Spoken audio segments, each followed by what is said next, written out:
Hello, and welcome to the 2019 Sexual Assault Services Culturally Specific Grant Program.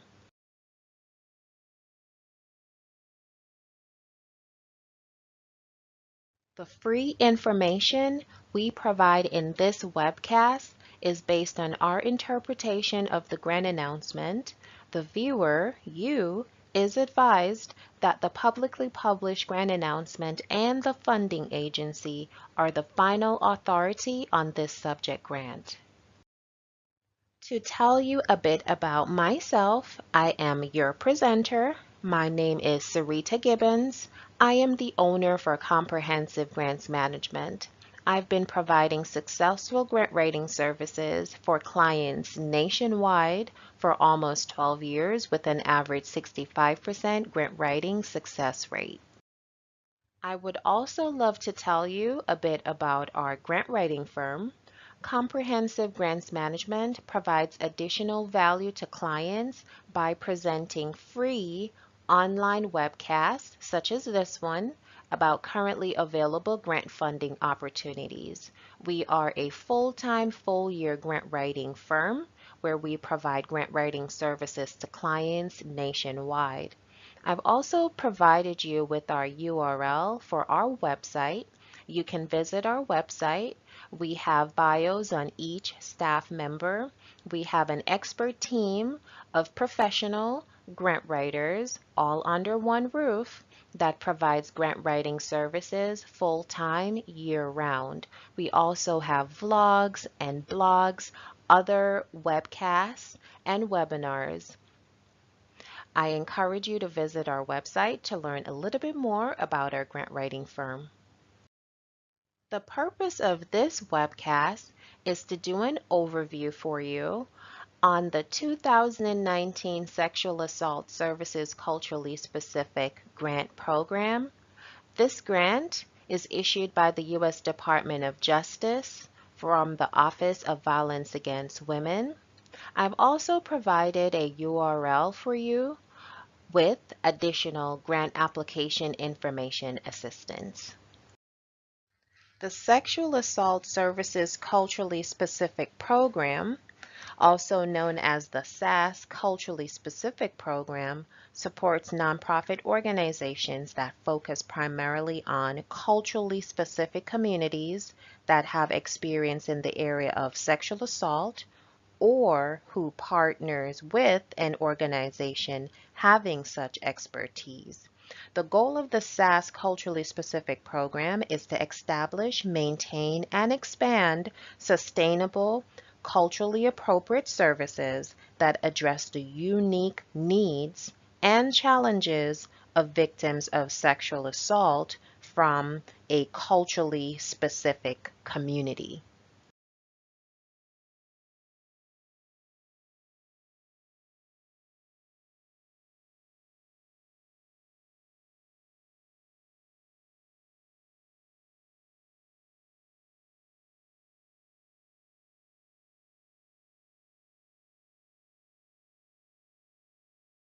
The funding agency also provided additional program eligibility requirements, and there are three categories of program eligibility requirements. So the first category says that applicant is a culturally specific organization, and it says yes. And as a matter of fact, all categories, the applicant must be a culturally specific organization. So what is a culturally specific organization? That means the organization is primarily directed towards racial and ethnic minority groups, as defined as racial and ethnic minority group to mean American Indians, including Alaska Natives, Eskimos, and Aleuts, Asian Americans, Native Hawaiians, and other Pacific Islanders. Also, it includes Blacks and Hispanics. Therefore, applicants must demonstrate that the primary purpose of their organization as a whole is to provide services to one or more of these minority groups. And this is very important because there is a disqualifier, an ineligibility criterion here. If an organization has a culturally specific division, for example, a sexual assault organization with a division that focuses on Hispanic victims, the organization is not eligible because providing culturally specific services is not the primary purpose of the organization as a whole. So the primary purpose of the organization as a whole is to provide services to one or more of the minority groups listed here. So for category 1, the applicant has to be a culturally specific organization. Sexual assault victims experience. So to be in category 1, you must have a minimum of 3 years with sexual assault victim service experience. And if that is the case, then you do not need a partner organization, and so therefore you would be in category 1. So let me repeat, category 1 means that you the applicant, is a culturally specific organization.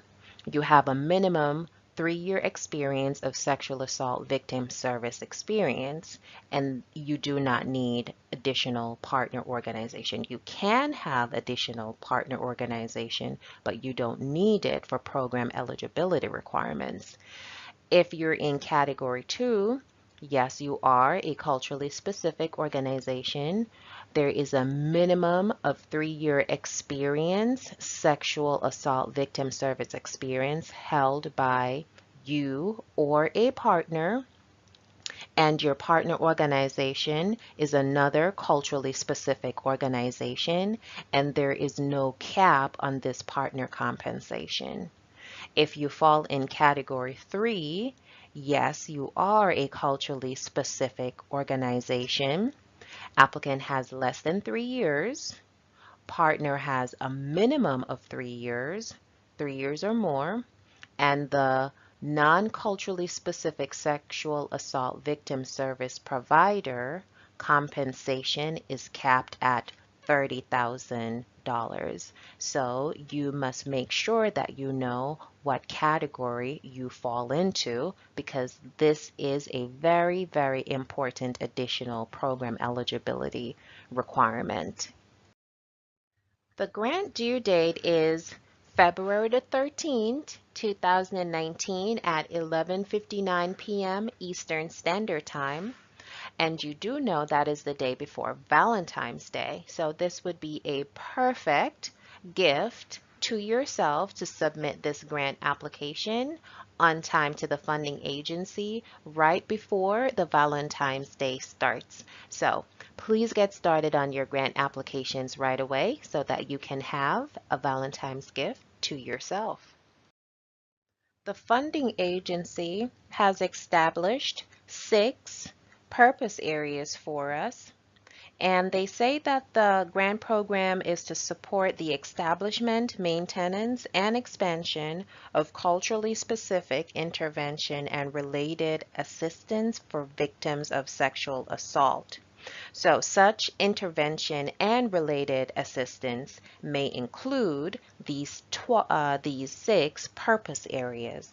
So the first purpose area is a 24-hour hotline service providing crisis intervention services and referral.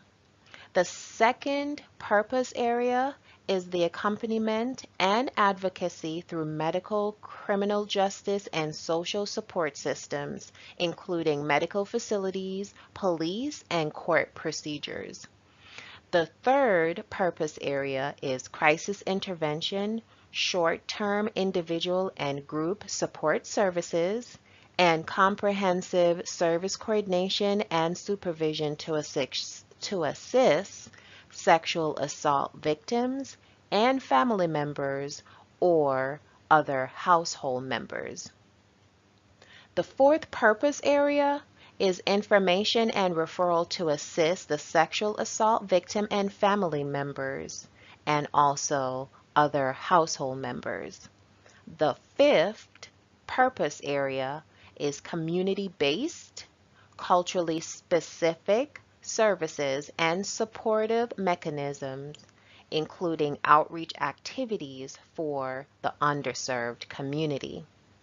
The sixth purpose area is for the development and distribution of materials on issues related to the services that you are offering.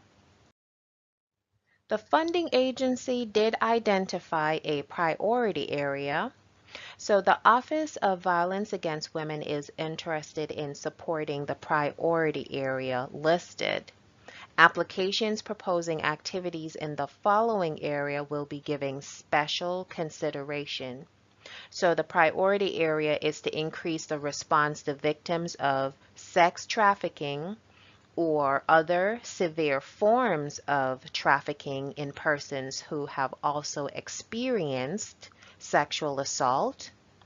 Projects addressing this priority area must identify how they will engage in outreach to victims of sex or labor trafficking and tailor services to address the unique needs of these victims.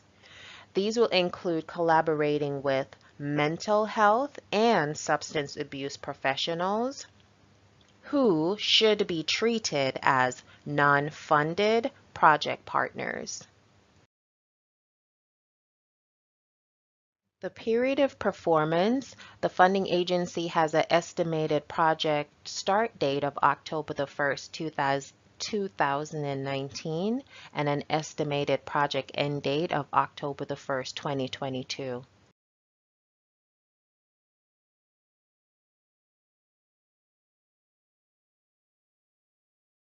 The funding agency stated that they estimate to award 12 applications out of this funding announcement.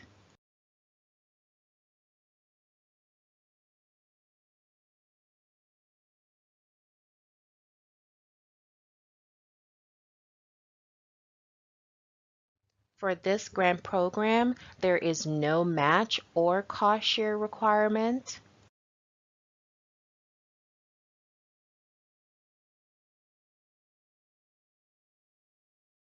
The funding agency typically makes awards in the range of $290,000 to $320,000.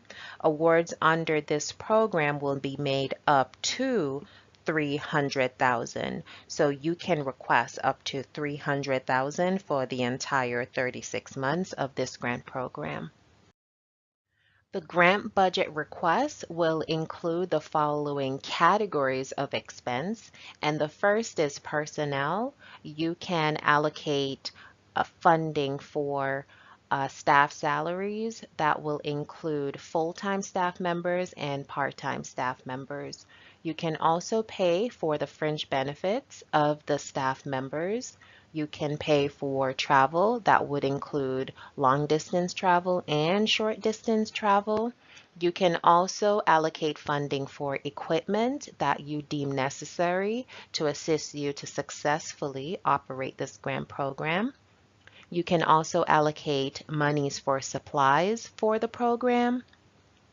Also, contractual expenses, such as your other community partners, who you will compensate them for the services that they provide to you if they do not already provide it to the community for free. Also, there are other costs that you can deem necessary to assist you to successfully operate the grant program. Also, direct costs. If there are direct costs that you need, you can allocate a portion of the grant funding to assist you to successfully operate the grant program. This grant will allow you indirect costs, and those are the shared costs that you will utilize under your indirect costs. You can obligate a portion of the grant funding for indirect costs. The funding agency does have some funding limitations for this grant. There is no lobbying, therefore do not request to fund or use the grant funding for lobbying expenses, neither fundraising expenses. The purchase of real property is a funding limitation. It is not allowed, so please do not purchase property or land. No purchase of real property is allowed for this grant program. Physical modifications to buildings, including minor renovations, these funding expenses are not allowed, and also construction. Construction costs is not allowed for this grant program. There is a saying, don't be ashamed of your story. It will inspire others. And that's what this program is really all about. Providing services for the victims of sexual assault who will need these services the most.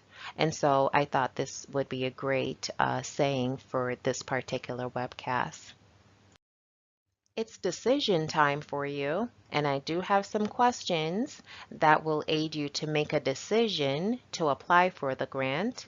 And the first question is, are you an eligible applicant for this grant? And remember that this grant also have additional eligibility program requirements. And so you want to make sure that you know if you will fall into Category 1, Category 2, or Category 3. And if you do fall into Category 1, Category 2, or Category 3, then you are an eligible applicant for this grant. Do you have a need for this grant? I believe every community does have a need for this grant. The third question is, do you want to apply for this grant? So you may be limited by time. You may be limited by staffing. There is not a lot of staff, or if you have a lot of staff, they are probably obligated towards other programs or projects that they're working on currently, or maybe internal staff does not have the expertise that is needed to compose a grant application of this spectrum. And so you will decide to outsource this to probably a experienced grant writer or experienced grant writing firm. So if you have decided yes, do you want to apply for this grant? And yes, you do want to apply for the grant, and you have answered yes to all three questions, then congratulations, because you're one step closer to requesting up to $300,000, which is the maximum grant award. Please remember that the due date for this grant is right around the corner. It's February the 13th, 2019 at 11:59 p.m.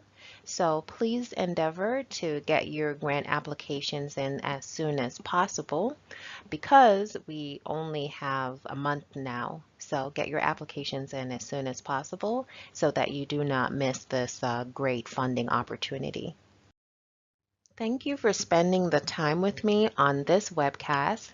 I would love to get some feedback from you to find out if this webcast assisted you. Did you learn some new information about this grant? Did this webcast assist you to complete your grant application and submit it successfully to the funding agency?